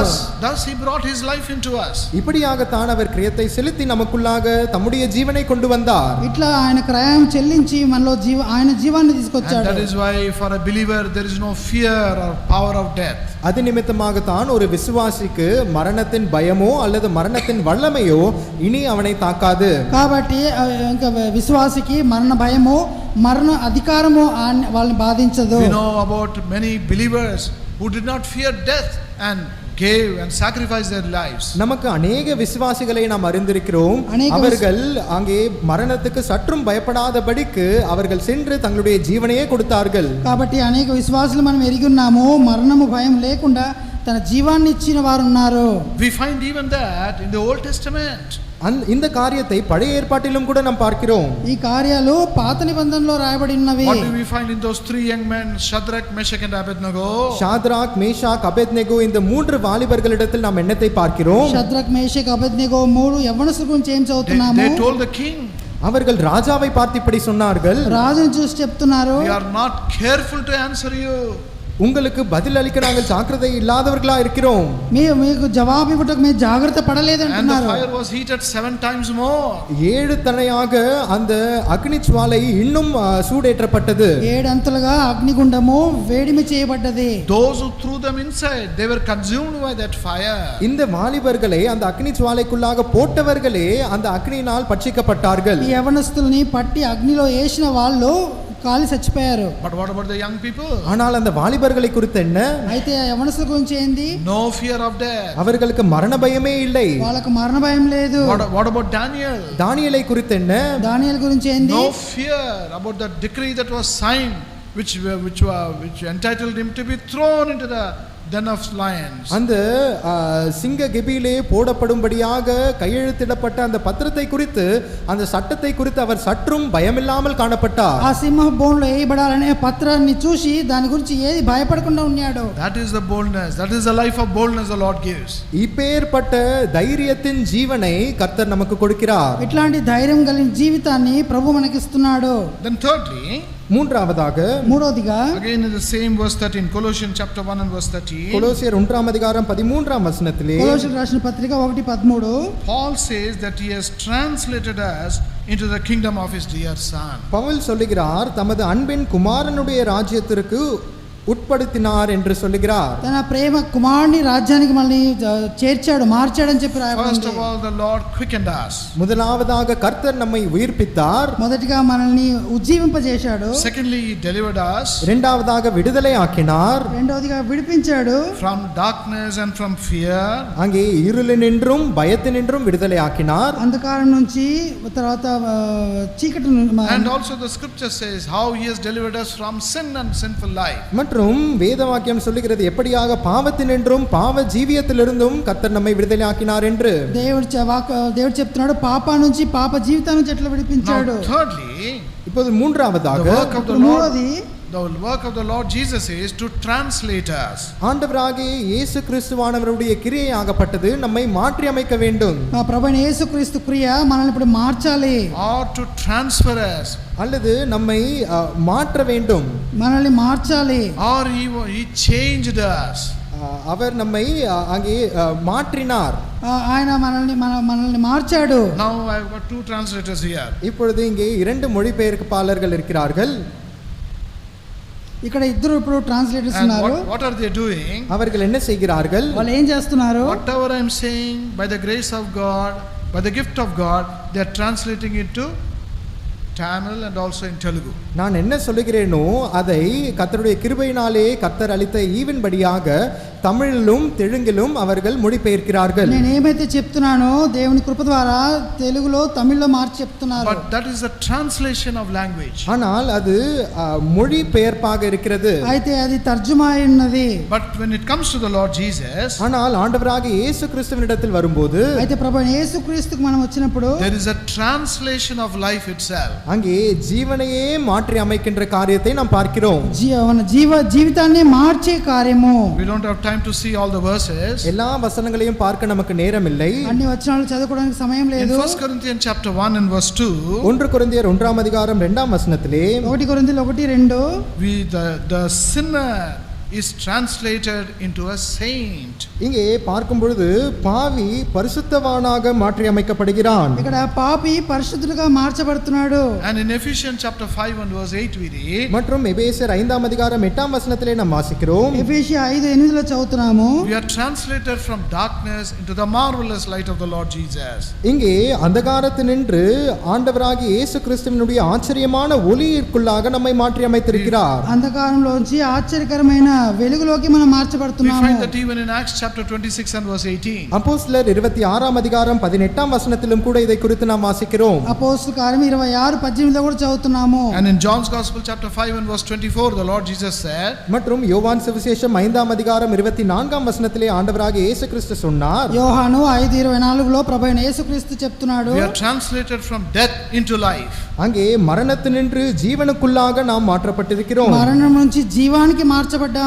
And then further we read in the word of God, கூடுதலாக கர்த்தருடைய வார்த்தையிலே நாம் வாசிக்கிறோம். కొనసాగుతూ దేవుని వాక్యంలో చదువుతున్నాము. as we saw we were enemies once upon a time. நாம் ஏற்கனவே பார்த்த வண்ணமாக ஒரு பொழுதிலே சத்துருக்களாய் இருந்தோம். ఒకప్పుడు చూసుకున్న రీతిగా మనము దేవుని శత్రువులమై ఉంటిమి. In this world an enemy can never become a friend. இந்த உலகத்திலே பார்க்கும் பொழுது ஒரு சத்ருவாகப்பட்டவன் எந்த பொழுதிலும் கூட நண்பனாக சிநேகிதனாக மாற முடியாது. శత్రుడు ఈ లోకంలో ఏ రీతిగా ఏ కాలంలో కూడా మిత్రుడుగా మార్చబడడు. They try to take away enmity and bring friendship. அவர்கள் இந்த பகையை நீக்கிவிட்டு இந்த சிநேகத்தை கொண்டு வர வேண்டும் என்று முயற்சி செய்கிறார்கள். ఒకవేళ ద్వేషాన్ని తీసి ప్రేమను తీసుకోవాలని ప్రయాసపడుతున్నారు. Some agreements are also signed. அங்கே ஒரு சில ஒப்பந்தங்களும் கூட கையெழுத்திடப்படுகின்றன. కొన్ని నిబంధనలు కూడా వాళ్ళు సంతకాలు పెడుతున్నారు. But sooner or later the friendship goes and the enmity comes again. ஆனால் சீக்கிரமாகவோ அல்லது சற்று தாமதமாகவோ இந்த சிநேகம் போய்விடுகிறது, மீண்டுமாக பகை வந்து விடுகிறது. ఎప్పటికైనా కూడా ప్రేమ పోయి మళ్ళీ పగ వస్తున్నది, శత్రుత్వం వస్తుంది, శత్రుత్వం వస్తున్నది. But what about the work of the Lord Jesus? ஆனால் ஆண்டவராகிய இயேசு கிறிஸ்துவானவருடைய கிரியையை குறித்து என்ன? ప్రభువైన యేసుక్రీస్తు క్రియ గురించి ఏం చెప్పాలి? From enemy we are translated to become friends and friends of God. சத்ருவாய் இருப்பதினின்று தேவனுடைய சிநேகிதர்கள் என்று அழைக்கப்படுகிறதாக நாம் மாற்றமைக்கப்படுகிறோம். శత్రువుల నుంచి దేవుని స్నేహితులుగా మనము మార్చబడుతున్నాము. Then fourthly, நான்காவதாக నాలుగోదిగా again in the same verse 14, Colossians chapter 1 and verse 14, கொலோசியர் 1ஆம் அதிகாரம் 14ஆம் வசனத்திலே కొలొస్సీయులు 1:14లో we read that in whom we have redemption through his blood. அவருக்குள் அவருடைய இரத்தத்தினாலே பாவ மன்னிப்பாகிய மீட்பு நமக்கு உண்டாயிருக்கிறது. ఆ కుమారుని యందు మనకు విమోచన అనగా పాప క్షమాపణ కలుగుతున్నది. This is the fourth work of the Lord Jesus. இது ஆண்டவராகிய இயேசு கிறிஸ்துவினுடைய நான்காவது கிரியையாய் இருக்கிறது. ఇది ప్రభువైన యేసుక్రీస్తు ఒక నాలుగో క్రియగా ఉన్నది. He has redeemed us. அவர் நம்மை மீட்டு கொண்டார். ఆయన మనల్ని విమోచించాడు. Only then his life can come into us. அப்பொழுது மாத்திரமே அவருடைய ஜீவன் நமக்குள்ளாக வர முடியும். అప్పుడే ఆయన జీవము మనలో రాగలదు. Now what is the meaning of redemption? இப்பொழுது இந்த மீட்பு என்கின்றதற்கு அர்த்தம் என்ன? ఇప్పుడు విమోచనకు అర్థమైంది Getting back what you had lost once upon a time. ஒரு பொழுதிலே நீங்கள் இழந்து போனதை மீண்டுமாக திரும்ப பெற்றுக்கொள்வது. ఒకప్పుడు మీరు కోల్పోయినది మళ్ళీ తిరిగి పొందుట. But it is not like losing a watch and searching and getting it back. ஏதோ இந்த வாட்சை நான் துளைத்துவிட்டு மீண்டுமாக தேடி கண்டுபிடிக்கிறது போல அல்ல. ఏదో వాచ్ను పోగొట్టుకొని మళ్ళీ పొందినట్టు కాదు.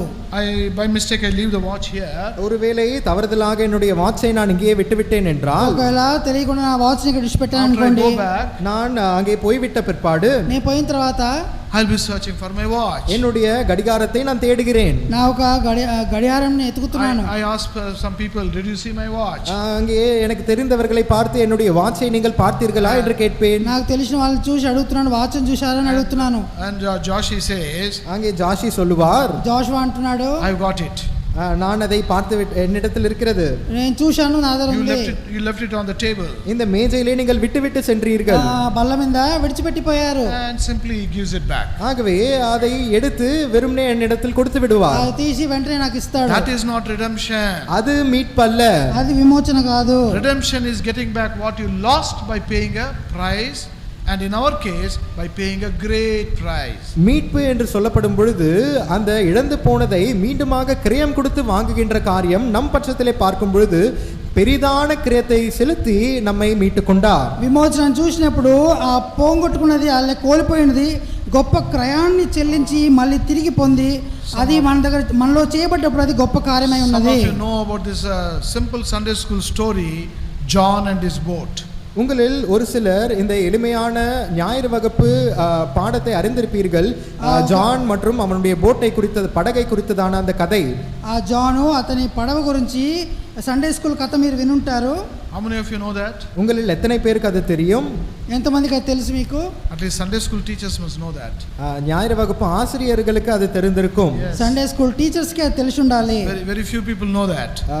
ஒரு சிலருக்கு மாத்திரமே அது தெரிந்திருக்கிறது. చాలా కొద్ది మందికి మాత్రమే తెలిసి ఉంటది. I just very briefly mention that. நான் சுருக்கமாக அதை சொல்லுகிறேன். అది చాలా క్లుప్తంగా నేను చెప్తాను. There was a boy John whom his father helped to make a boat.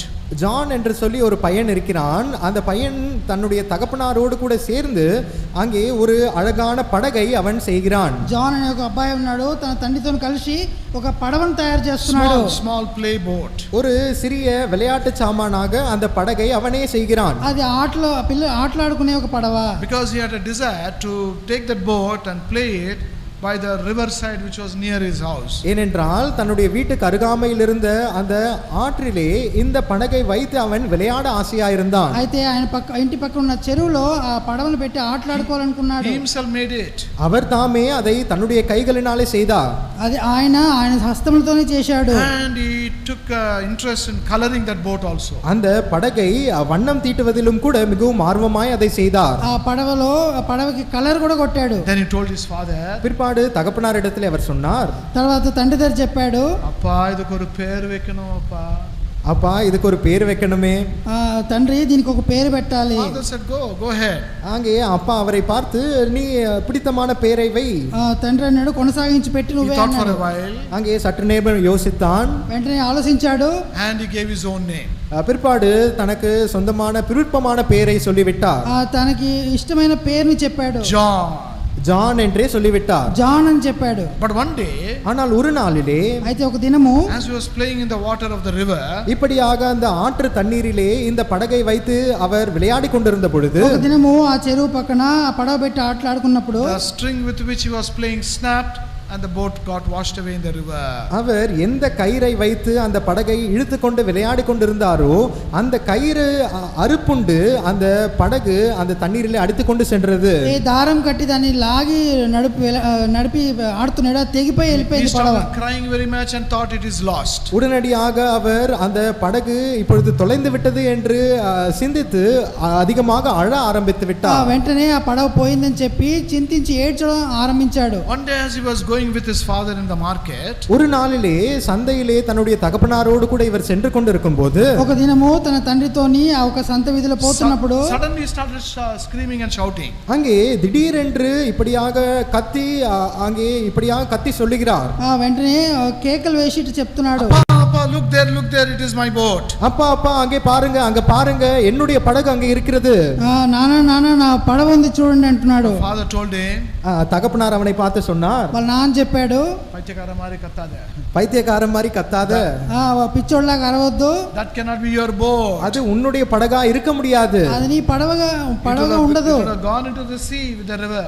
உன்னுடைய படகு அந்த ஆற்று மூலமாக கடலிலே போய் சேர்ந்திருக்கும்.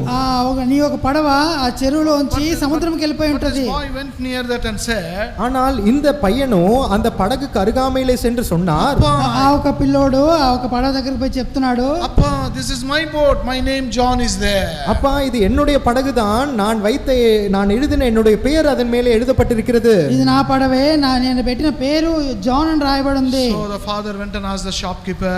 ஆகவே இந்த தகப்பனார் அந்த கடைக்காரரிடத்திலே போய் கேட்கிறார். ఆ ఒక తండ్రి ఆ ఒక దుకాణదారు దగ్గర అడుగుతున్నాడు, My son and I prepared this boat. நானும் என்னுடைய மகனும் சேர்ந்து இந்த படகை நாங்களே தயார் செய்தோம்.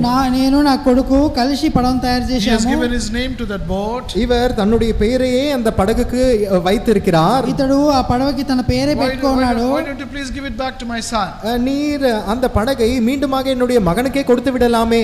తిరిగి నా పడవ నాకు మా కొడుకు ఇచ్చే And అంటున్నాడు. the shopkeeper said, அப்பொழுது அந்த கடைக்காரர் சொல்லுகிறார், ఆ దుకాణం వాడు చెప్పాడు, whatever you are saying is 200% right. நீங்கள் என்ன சொல்லுகிறீர்களோ அது 200% சரியானதுதான். నువ్వు చెప్పింది 200% But సరైనదే. if you want it, ஆனால் அது உங்களுக்கு வேண்டும் என்றால் అయితే అది నీకు కావాలంటే pay the money and take it. அதற்கான கிரயத்தை செலுத்தி நீங்கள் அதை வாங்கிக் கொள்ளுங்கள். దానికి కావాల్సిన డబ్బు చెల్లించి తీసుకో. He said, how much? அவர் எவ்வளவு என்று கேட்டார். ఎంత అని చెప్పాడు? 3,000 rupees. 3000 ரூபாய் வேண்டும் என்று சொன்னார். 3000 అని చెప్పాడు. We did not even spend 500 rupees for that. அதை தயார் செய்வதற்கு 500 ரூபாய் கூட நாம் செலவிடவில்லையே. దాన్ని తయారు చేయడానికి 500 కూడా ఖర్చు పెట్టలేదు. You are charging 3,000 rupees. ஆனால் அதை இப்பொழுது வாங்குவதற்கு நீர் 3000 ரூபாய் கேட்கிறீரே. అయితే ఇప్పుడు నువ్వు దాన్ని కొనడానికి 3000 అడుగుతున్నావు. Anyhow, that price was brought to 2,000 rupees. இப்படியாக பேசி பேசி இப்பொழுது 2000 ரூபாய்க்கு அந்த விலை குறைக்கப்பட்டது. ఇట్లా బేరం మాట్లాడి 2000కి తగ్గించాడు. But the father did not have so much of money. ஆனால் தகப்பனாரிடத்திலோ அந்த அளவிற்கு பணம் இல்லை. అయితే ఆ తండ్రి దగ్గర అంత డబ్బు లేదు. So he said, take this 50 rupees and keep it. ஆகவே அவர் சொன்னார், இந்த 50 ரூபாயை வாங்கி வைத்துக் கொள்ளுங்கள். అయితే ఈ 50 రూపాయలు తీసి పెట్టుకో. Shopkeeper said, I'm giving only 2 hours. அந்த கடைக்காரர் அவரிடத்தில் சொன்னது, நான் உங்களுக்கு 2 மணி நேரமே நேரம் கொடுக்கிறேன். ఆ దుకాణంలో అమ్మేవాడు 2 గంటల సేపు సమయం ఇస్తున్నాను. Father and son hurry to their house. மகனும் தகப்பனும் அங்கே ஓடி தங்களுடைய வீட்டிற்கு செல்கிறார்கள். ఆ తండ్రి కొడుకు పరిగెత్తి ఇంటికి పోతున్నారు. No money in the house. வீட்டிலும் கூட பணம் இல்லை. ఇంట్లో కూడా డబ్బులు లేవు. Started borrowing money from everyone. ஆகவே எல்லோரிடத்திலிருந்தும் பணத்தை அங்கே கடனாக வாங்குகிறார்கள். అందరి నుంచి డబ్బు అప్పుగా తీసుకుంటున్నారు. Gave that money to the shopkeeper. அந்த பணத்தை கடைக்காரரிடத்திலே கொடுக்கிறார்கள். ఆ ఒక డబ్బు అమ్మేవాడికి ఇస్తున్నారు. And what the shopkeeper did, அந்த கடைக்காரர் என்ன செய்தார்? ఆ దుకాణంలో అమ్మేవాడు ఏం చేస్తున్నాడు? he took that ship and boat and put it in John's hand. அந்த படகை எடுத்துக்கொண்டு அந்த ஜானினுடைய கையிலே கொடுத்து விட்டார். ఆ పడవ తీసుకొని మళ్ళీ జాన్ చేతిలో ఇస్తున్నాడు. John was very happy. இப்பொழுது ஜானுக்கு மிகவும் சந்தோஷம். ఇప్పుడు జాన్కి చాలా సంతోషము. I got my boat back. நான் என்னுடைய படகை திரும்ப பெற்றுக்கொண்டேன். నేను నా పడవను మళ్ళీ తిరిగి పొందాను. He ran to his house. அவர் ஓடி போகிறார் தன்னுடைய வீட்டிற்கு. ఆ పరిగెత్తుకుంటూ ఇంటికి పోతున్నాడు. Started looking at that boat. அந்த படகை பார்க்க ஆரம்பிக்கிறார். ఆ పడవను చూడడం ఆరంభిస్తున్నాడు. Started kissing it. அந்த படகை முத்தம் செய்கிறார். ఆ పడవను ముద్దు పెడుతున్నాడు. Then he started talking to that boat. பிற்பாடு அந்த படகோடு கூட பேச ஆரம்பிக்கிறார். తర్వాత పడవతో మాట్లాడుతున్నాడు. You know what he said? அவர் என்ன சொன்னார் தெரியுமா? ఏం చెప్పాడు తెలుసా? My dear boat, எனக்கு பிரியமான படகே, నాకు ప్రియమైన పడవ, you are mine. நீ என்னுடையவன். నువ్వు నా దానివి. I made you. நானே உன்னை செய்தேன். నేనే నిన్ను చేశాను. I colored you. நான் உனக்கு வண்ணம் தீட்டினேன். నేను నీకు రంగు కొట్టాను. I gave my own name to you. என்னுடைய சொந்த பெயரையே உனக்கு கொடுத்தேன். నా సొంత పేరు నీకు ఇచ్చాను. But my dear boat, I lost you. ஆனால் எனக்கு பிரியமான படகே, நான் உன்னை இழந்து போனேன். అయితే నా ప్రియమైన పడవ నిన్ను నేను కోల్పోతిని. I thought I lost you forever. என்றென்றைக்கும் நான் உன்னை இழந்து போனேன் என்று நான் நினைத்தேன். ఎల్లప్పటికీ ఇంకా నేను కోల్పోతాను But అనుకున్నాను. I got you back. ஆனால் இப்பொழுது உன்னை திரும்ப பெற்றுக்கொண்டேன். అయితే మళ్ళీ తిరిగి పొందితిని. But for that my father had to pay a great price. ஆனால் அதற்காக என்னுடைய தகப்பனார் மிகவும் பெரிய கிரியத்தை செலுத்த வேண்டியதா இருந்தது. అయితే నా తండ్రి దాని కొరకు గొప్ప క్రయాన్ని చెల్లించాల్సి వచ్చింది. He held it close to his chest and said, you are mine now. ஆகவே அந்த படகை தன்னுடைய மார்பருகே வைத்துக்கொண்டு இப்பொழுது நீ என்னுடையவன் என்று சொல்ல ఆ ஆரம்பித்தார். పడవని తన రొమ్ము మీద పెట్టుకొని నువ్వు నాదానం అని చెప్పాడు. Started crying. அவர் அழ ஆரம்பித்து விட்டார். అతడు ఏడవడం ఆరంభించాడు. And then he told that boat, பிற்பாடு அந்த படகிடத்திலே சொன்னார், తర్వాత ఆ పడవని చూసి చెప్పాడు, you are doubly mine. நீ இப்பொழுது ரெண்டுத்தனையாக எனக்கு சொந்தமானவன். ఇప్పుడు నాకు రెండంతులుగా నువ్వు I సొంతము. made you. நான் உன்னை உருவாக்கினேன். నేను నిన్ను సృష్టించాను. I lost you. நான் உன்னை இழந்து போனேன். నిన్ను కోల్పోయాను. I got it back. நான் உன்னை திரும்ப பெற்றுக்கொண்டேன். మళ్ళీ క్రయమిచ్చి కొనుక్కున్నాను. I got it back by paying a great price for you. நான் உனக்காக பெரிதான கிரயத்தை செலுத்தி திரும்ப பெற்றுக்கொண்டேன். నీ కొరకు గొప్ప క్రయాన్ని చెల్లించి మళ్ళీ పొంది తిని. Dear beloved, this is an iota of an example of what redemption is. அருமையானவர்களே, மீட்பு என்றால் என்ன என்பதை குறித்து மிக மிக சிறிய ஒரு உதாரணமாக இது காணப்படுகிறது. విమోచన అన్నప్పుడు దానికి అర్థం ఏంటి అని చిన్న ఉదాహరణ ఇది చూపిస్తున్నది. Our Lord created the man. நம்முடைய ஆண்டவர் ஆகப்பட்டவர் மனுஷனை சிருஷ்டித்தார். మన ప్రభువైన యేసుక్రీస్తు నరుని సృష్టించాడు. But he lost this man. ஆனால் இந்த மனுஷனை அவர் இழந்து போனார். అతను సృష్టించిన నరుని కోల్పోయాడు. But he got this man back again. ஆனால் மீண்டுமாக இந்த மனுஷனை அவர் திரும்ப பெற்றுக்கொண்டார். అయితే ఈ నరుని మళ్ళీ తిరిగి పొందాడు. How did he get that man back? எப்படியாக మనుషனை திரும்ப அவர் பெற்றுக்கொண்டார்? ఏ రీతిగా నరుని మళ్ళీ The పొందాడు? price that he paid was by his son on that cruel cross of Calvary. அவர் செலுத்தின அந்த கிரயமாகப்பட்டது தம்முடைய பிரியமான குமாரனை அந்த கல்வாரி சிலுவையிலே ஒப்பு கொடுத்தார். ఆయన చెల్లించిన క్రయము తన సొంత ప్రియమైన కుమారుని కల్వారి శిలువలో చెల్లించాడు. That is how you and I have been redeemed. இவ்விதமாகத்தான் நீங்களும் நானும் மீட்கப்பட்டிருக்கிறோம். ఇదే రీతిగా నువ్వు నేను విమోచింపబడి ఉన్నాము. That is why the psalmist says in Psalm 49. ஆகவே தான் 49ஆம் சங்கீதத்திலே சங்கீதக்காரன் சொல்லுகிறார், కీర్తనకారుడు 49వ కీర్తనలో That అంటున్నాడు, the redemption of our soul is very very precious. நம்முடைய ஆத்தும மீட்பாகப்பட்டது மிக மிக விலையேற பெற்றது என்று அவர் குறிப்பிடுகிறார். మన ప్రాణ విమోచన క్రయధనము చాలా గొప్పది. Psalm 49 and verse 8. 49ஆம் சங்கீதம் 8ஆம் வசனம். 49వ కీర్తన 8వ వచనము. All together shall we read? அனைவருமாக சேர்ந்து வாசிக்கலாம். అందరం కలిసి చదువుకుందాము. For the redemption of their soul is precious and it ceaseth forever. தமிழில் 9ஆம் வசனம், அவர்கள் ஆத்தும மீட்பு மிகவும் அருமையாய் இருக்கிறது, அது ஒருபோதும் முடியாது. 9వ వచనము, వాని ప్రాణ విమోచన క్రయధనము గొప్పది, అది ఎన్నటికీ తీరక అట్లుండవలసినదే. In English it says it's so precious. ஆங்கிலத்திலே பார்க்கும் பொழுது அது மிகவும் விலையேற பெற்றது என்று சொல்லி வருகிறது. ఇంగ్లీష్ లో చూసినప్పుడు అది బహుమూల్యమైనది, గొప్పది అని చూస్తున్నాము. This is the work of redemption that the Lord had to do for us in order to bring or give his life to us. ஆகவே நமக்கு தம்முடைய ஜீவனை கொடுப்பதற்காக இப்பேற்பட்ட மீட்பின் கிரியையை நம்முடைய ஆண்டவர் செய்ய வேண்டியதாயிற்று. తన జీవాన్ని మనకి ఇచ్చుటకు ఆయన ఇంత గొప్ప ప్రాణ విమోచన క్రయధనం చెల్లించాల్సి వచ్చింది. ஐந்தாவதாக ఐదోదిగా Colossians chapter 2 and verse 14. கொலோசியர் 2ஆம் அதிகாரம் 14ஆம் வசனம். కొలొస్సీయులకు రాసిన పత్రిక 2:14. Last portion it says even the forgiveness of our sins. அங்கே கடைசி பகுதியிலே பார்க்கிறோம் நம்முடைய பாவ மன்னிப்பு என்று. చివరిగా చూస్తున్నాము మన పాప మన్నింపు క్షమాపణను చూస్తున్నాము. He forgave all our sins. நம்முடைய எல்லா பாவங்களையும் அவர் மன்னித்து விட்டார். మన పాపములన్నిటిని కూడా ఆయన క్షమించాడు. There is no sin that our Lord cannot forgive or could not forgive. நம்முடைய ஆண்டவர் மன்னிக்க கூடாத அல்லது மன்னிக்க முடியாத பாவம் என்று சொல்லி எந்த பாவமும் இல்லை. మన ప్రభువు మన్నించలేని పాపము ఏదీ లేదు. Sometimes when we ask forgiveness from others or from our parents or friends or children, சில நேரத்திலே மற்றவர்களிடத்திலே நாம் மன்னிப்பு கேட்கும் பொழுது நம்முடைய பெற்றோரிடத்திலோ அல்லது நம்முடைய நண்பர்களிடத்திலோ அல்லது நம்முடைய பிள்ளைகளிடத்திலோ కొన్ని సమయాల్లో మన బంధువుల్లో మిత్రుల్లో స్నేహితుల్లో మన పిల్లల్ని క్షమాపణ అడిగినప్పుడు what do they say? அவர்கள் என்ன பதில் சொல்லுகிறார்கள்? వాళ్ళు ఏం చెప్తారు? Cannot forgive you. மன்னிக்க முடியாது, నేను మన్నించలేను, முடியவே முடியாது. మన్నించను. That is how man is. அப்படியாகத்தான் மனுஷன் இருக்கிறான். అట్లనే మనుషులు ఉన్నారు. But what about our Lord and our Savior? ஆனால் நம்முடைய ஆண்டவரும் இரட்சகரும் அவரை குறித்து என்ன? అయితే మన ప్రభువు అయిన రక్షకుడు ఏమంటున్నాడు? In Hebrews chapter 8 and verse 12 he says, எபிரேயர் 8ஆம் அதிகாரம் 12ஆம் வசனத்திலே அவர் சொல்லுகிறார், ఎబ్రీ 8:12 ఏం your చెప్తున్నాడు? sins and iniquities I will remember no more. உங்களுடைய பாவங்களையும் அக்கிரமங்களையும் இனி நினையாமல் இருப்பேன் என்று கர்த்தர் சொல்லுகிறார். వారి పాపములను ఇంకను ఎన్నడను జ్ఞాపకం చేసుకొనను. He not only forgives but he forgets. அவர் மன்னிக்கிறது மாத்திரமல்ல, மறந்தும் விடுகிறார். ఆయన మన్నించేది మాత్రం కాదు, ఆయన మరిచే దేవుడుగా ఉన్నాడు. In Psalm 103 and verse 12 we read, he has removed our transgressions as far as east is from the west. 103ஆம் சங்கீதத்திலே நாம் வாசிக்கிறோம், கிழக்குக்கு மேற்கு எவ்வளவு தூரமாய் இருக்கிறதோ அவ்வளவு தூரமாய் நம்முடைய அக்கிரமங்களை நம்மை விட்டு கர்த்தர் நீக்கினார். 103వ కీర్తనలో తూర్పుకు పడమట ఎంత దూరం ఉన్నదో అంత దూరం మన పాపంలో తీసి పారవేశాడు. According to Micah chapter 7 and verse 19, மீகா 7ஆம் அதிகாரம் 19ஆம் வசனத்தின்படியாக మీకా 7:19 ప్రకారంగా he has cast them all into the depths of the sea.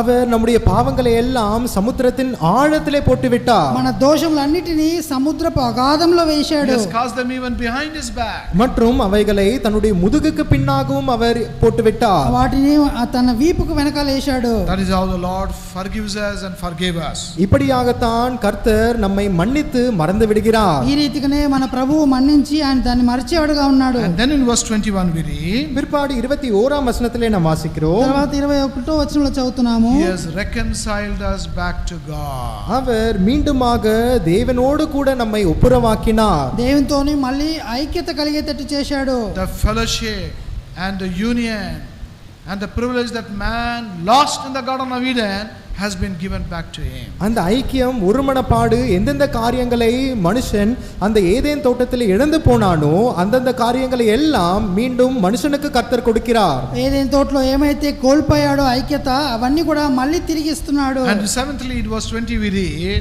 ஏழாவதாக 20ஆம் வசனத்தில் நாம் வாசிக்கிறோம், 20వ వచనంలో He చదువుతున్నాము, has given us His own peace. அவர் தம்முடைய சொந்த சமாதானத்தையே நமக்கு கொடுத்திருக்கிறார். తన సొంత సమాధానాన్ని మనకి That ఇచ్చున్నాడు. is what we saw this morning also. அதைத்தான் நாம் காலை வேளையிலும் கூட பார்த்தோம். ఇదే మనం పొద్దున సమయంలో కూడా చూసుకున్నాము. And what does Paul say about this peace? Pavul இந்த சமாதானத்தை குறித்து என்ன சொல்லுகிறார்? పౌలు ఈ సమాధానం గురించి ఏం చెప్తున్నాడు? This peace passeth all understanding. இந்த சமாதானமாகப்பட்டது எல்லா புரிதலுக்கும் மேற்பட்டதா இருக்கிறது. చెప్ప నా శక్యము కాని సమాధానము. You just cannot understand it with your human wisdom. உங்களுடைய இந்த மனுஷீக ஞானத்தினாலே இந்த சமாதானத்தை புரிந்து கொள்ளவே முடியாது. మనిషిని జ్ఞానంతోనే అర్థం చేసుకోలేని ఒక సమాధానము. That is how He has given us this peace. அப்படியாகத்தான் இந்த சமாதானத்தை கர்த்தர் நமக்கு கொடுத்திருக்கிறார். ఇట్లాంటి సమాధానాన్ని ప్రభు మనకి ఇచ్చున్నాడు. This is the sevenfold work of the Lord Jesus Christ. ஆண்டவராகிய இயேசு கிறிஸ்துவின் ஏழு திணையான கிரியைகளாக இவைகள் காணப்படுகின்றன. ప్రభువైన యేసుక్రీస్తు ఏడంతల కార్యములు ఇవి కనబడుతున్నవి. And because He did this work, அவர் இந்த கிரியைகளை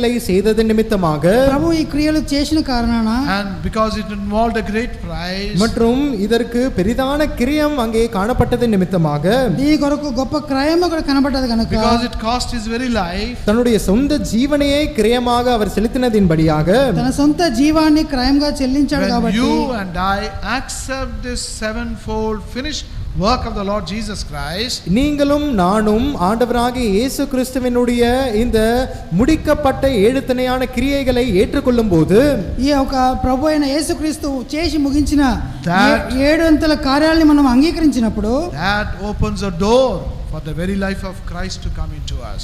இதுவாகப்பட்டது தேவன் ஆண்டவருடைய ஜீவன் நமக்குள்ளாக வருவதற்கு அந்த வாசலை திறக்கிறது. కాబట్టి దీని ద్వారా దేవుని జీవనం మనలో రావటకు ఆ మార్గం తెరవబడ్డది. Now the question is, இப்பொழுது கேள்வி என்னவென்றால், ప్రశ్న ఏంది? has this work been done in your life? இந்த கிரியைகள் உங்களுடைய ஜீவியத்திலே நடந்து முடிந்தாயிற்றா? ఈ క్రియలు మీ యొక్క జీవితంలో జరిగి ముగించినాయా? Have your sins been forgiven? உங்களுடைய பாவங்கள் மன்னிக்கப்பட்டதா? మీ పాపములు క్షమింపబడ్డాయా? Have you been translated from the power and the fear of death and darkness and brought into the marvelous light of the Lord Jesus? நீங்கள் மரணம் மற்றும் இருளினுடைய அதிகாரத்தினின்று வல்லமையினின்று பயத்தினின்று அங்கே விடுதலை ஆக்கப்பட்டவர்களாக ஆண்டவராகிய இயேசு கிறிஸ்துவினுடைய ஒளிக்குள்ளாக அவருடைய ராஜ்யத்திற்குள்ளாக உட்பிரவேசித்தீர்களா? అంధకారము అంధకారపు అధికారంలోంచి మీరు భయములో ఉండి బయటకు వచ్చి Has ఇప్పుడు క్రీస్తు వెలుగులోకి ప్రకాశంలోకి వచ్చున్నారా? Has the Lord redeemed you and brought you unto Himself again? கர்த்தர் தாமே உங்களுக்கு அவரை வெளிப்படுத்தி மீண்டுமாக தமக்கென்று உங்களை சேர்த்து கொண்டாரா? ప్రభు తను తాను మీకు బయలుపరిచి మీ కొరకు ఆయన కొరకు మిమ్మల్ని చేర్చుకున్నాడా? If not, ஒருவேளை இல்லாவிட்டால் ఒకవేళ లేకపోతే tonight, this evening, this can be your experience. இந்த மாலை வேளையிலே இந்த ராத்திரியிலே உங்களுடைய அனுபவமாகவும் இது இருக்க முடியும். ఈ దినంలో ఈ రాత్రి వేళలో అది మీ అనుభవంగా ఉండొచ్చు. Tell the Lord this evening, இந்த ராத்திரி வேளையிலே அதை குறித்து சொல்லுங்கள். ఈ యొక్క రాత్రి సమయంలో దాని గురించి There is చెప్పండి. a fear of death in me. எனக்குள்ளாக இந்த மரண பயம் இருக்கிறது. నాలో ఈ మరణ భయం ఉన్నది. I am in darkness. நான் இருளிலே ஜீவித்துக் கொண்டிருக்கிறேனே. నేను అంధకారంలో I have జీవిస్తున్నాను. no joy. என்னிடத்தில் சந்தோஷமே இல்லை. నాలో సంతోషం లేదు. I have no peace. என்னிடத்தில் சமாதானம் இல்லை. నాలో సమాధానం లేదు. Lord, I want my sins to be forgiven. ஆண்டவரே, என்னுடைய பாவங்கள் மன்னிக்கப்பட நான் விரும்புகிறேன். నా పాపములు క్షమింపబడుటకు నేను ఇష్టపడుతున్నాను. Only when your sins are forgiven and only when you are washed by the blood of the Lord Jesus Christ, the life of Christ can come in you. உங்களுடைய பாவங்கள் மன்னிக்கப்பட்டால் மாத்திரமே, உங்களுடைய பாவங்கள் ஆண்டவராகிய இயேசு கிறிஸ்துவின் விலையேறப்பெற்ற இரத்தத்தினாலே கழுவப்பட்டால் மாத்திரமே ஆண்டவராகிய இயேசு கிறிஸ்துவினுடைய ஜீவன் உங்களுக்குள்ளாக வர முடியும். మీ యొక్క పాపములు ప్రభువైన యేసుక్రీస్తు రక్తం ద్వారా కడగబడితే మాత్రమే ఆయన జీవం మీలోకి వస్తుంది. If you want this experience, உங்களுக்கும் இந்த அனுபவம் வேண்டும் என்று விரும்பினால், మీకు అనుభవం కావాలనుకున్నప్పుడు, if you want this experience, உங்களுக்கு இந்த அனுபவம் வேண்டும் என்றால், మీకు అనుభవం కావాలంటే call upon him this evening. இந்த மாலை வேளையிலே கர்த்தரை நோக்கி கூப்பிடுங்கள். ఈ రాత్రి వేళలో ప్రభువుని వైపు చూసి ప్రార్థించండి. And you will also have this work done in your life. நீங்களும் உங்களுடைய ஜீவியத்திலே இந்த கிரியைகள் நடைபெற பார்ப்பீர்கள்.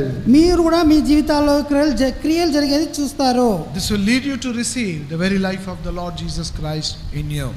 உங்களுக்குள்ளாக ஆண்டவராகிய இயேசு கிறிஸ்துவானவருடைய ஜீவனே பார்க்கும்படியாக இது வழிவகுக்கும். మీలో ప్రభువైన యేసుక్రీస్తు జీవము కనబడుటకు ఇది మార్గమై ఉంటది. Shall we pray? ஜெபம் செய்வோம். ప్రార్థించుకుందాము. Shall we all bow down our heads, kneel down those who can in prayer. ஜெபத்திலே நாம் முழங்கால் படியிட முடிந்தவர்கள் முழங்கால் படியிடுவோம், தலைகளை தாழ்த்திக் கொள்வோம்.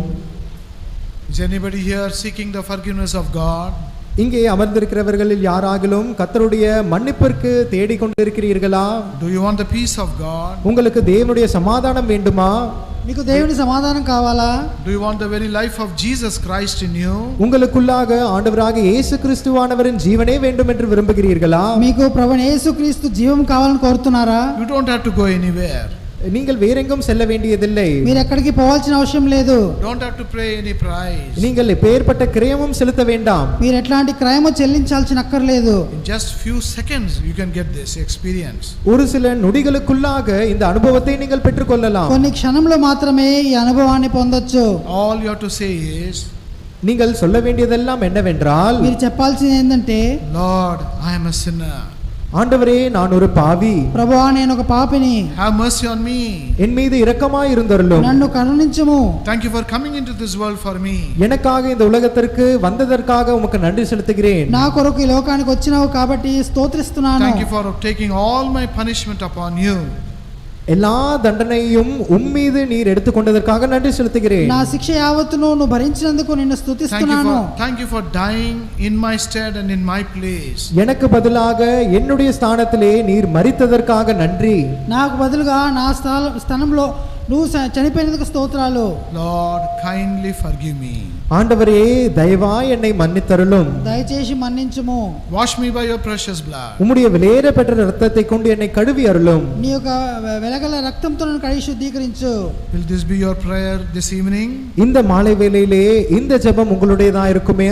ఈ సాయంకాల సమయము ఇట్లాంటి ప్రార్థన మీ ప్రార్థన అయి ఉంటే, Then there will be a great transformation, translation in your life. அப்பொழுது உங்களுடைய ஜீவியத்திலே மிகப்பெரிய மாற்றம், மிகப்பெரிய அங்கே மாறுதல் காணப்படும். అట్లాంటి సమయంలో మీకు గొప్ప మారుదల మీ జీవితంలో కనబడుతుంది. If you want this experience, உங்களுக்கு இந்த அனுபவம் வேண்டும் என்று விரும்பினால், ఇట్లాంటి అనుభవం మీకు కావాలని మీరు కోరినట్లా, as we all remain quiet and silent, நாம் எல்லோரும் சற்று நேரம் அமைதியாக மௌனமாக இருக்கும்போது, మనమందరం కొంచెంసేపు మౌనంగా ఉన్నప్పుడు, you pray to the Lord this evening.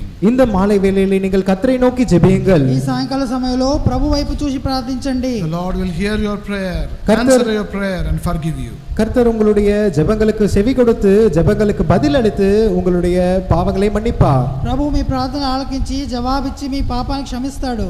Shall we all remain silent? நாம் எல்லோரும் சற்று நேரம் அமைதியாக இருப்போம். కొంచెంసేపు మౌనంగా మనం ఉందాము. If you want to pray, kindly pray. நீங்கள் ஜெபிக்க விரும்பினால் தயவாய் ஜெபியுங்கள். మీరు ప్రార్థించాలని కోరినప్పుడు ప్రార్థించండి.